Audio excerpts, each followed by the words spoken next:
अति मोर।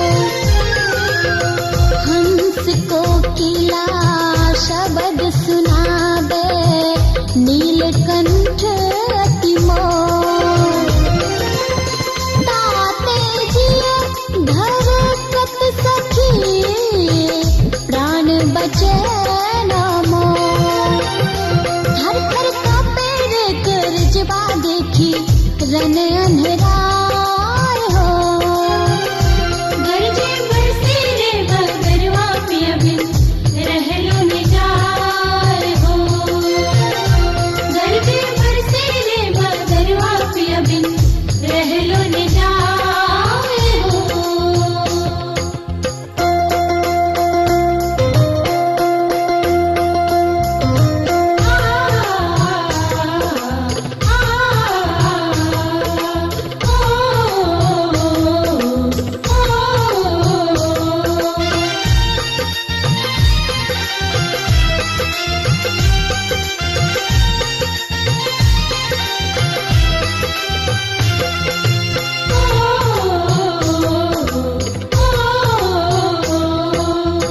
पाबस दगध करी सखी छन छन गराजत में।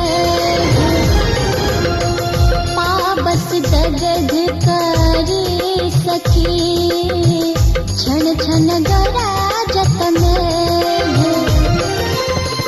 अग्नि उठे वीर यहाँ जले जारत सगरो दे।